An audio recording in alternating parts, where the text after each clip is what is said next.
काल जालन्यामध्ये झालेल्या भाजपच्या कार्यकारिणी बैठकीमध्ये मुख्यमंत्र्यांनी विरोधकांवर सडकून टीका केली। या टीकेला काँग्रेस प्रदेशाध्यक्ष अशोक चव्हाण यांनी उत्तर दिलंय। मुख्यमंत्र्यांनी फाजील आत्मविश्वास बाळगू नये, तर येणाऱ्या काळात जनतेचा कौल कुणाकडे आहे हे लवकरच समजणार असल्याचं अशोक चव्हाण म्हणाले।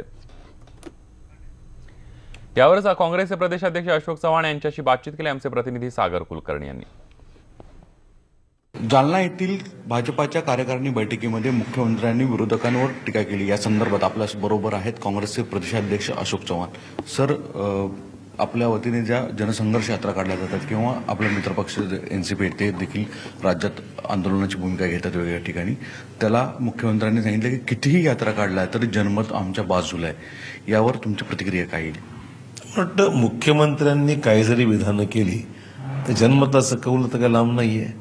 लोकसभेच्या निवडणुका जवळ आलेल्या मुख्यमंत्र्यांनी एवढा त्याला म्हणून फाजील आत्मविश्वास बाळगण्यापेक्षा प्रत्यक्षात जेव्हा मतदान होईल तेव्हाच विषय स्पष्टच होईल। अभी दिल्ली दूर नाही आहे। आता महिना 2 महिन्यावर मार्चमध्ये इलेक्शन असल्यामुळे मला वाटतं जनतेचा खरा कौल काय आहे, या सरकारच्या विरोधात जनतेचा किती तीव्र भावना आहेत, किती राग आहे जनतेच्या मनामध्ये।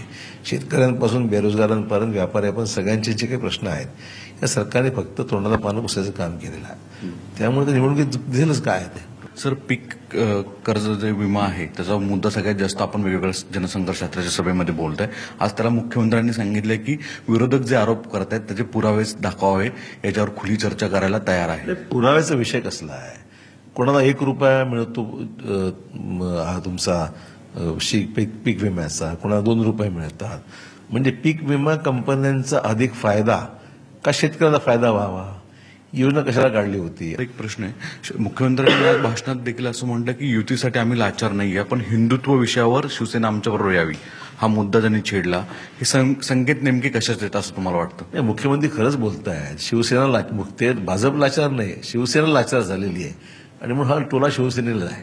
नाही, पण हिंदुत्व कार्ड परत एकदा मुख्यमंत्री बाहेर काढतात या निमित्ताने। आता शेवटी काहीच कामच ज्या अर्थी केलं नसेल त्यावेळेस हिंदुत्वाचा विषय घेऊनच भावनेला हात घालणं हा एकच पर्याय शिल्लक राहिला आणि म्हणून ही भाषा बोलली जाते।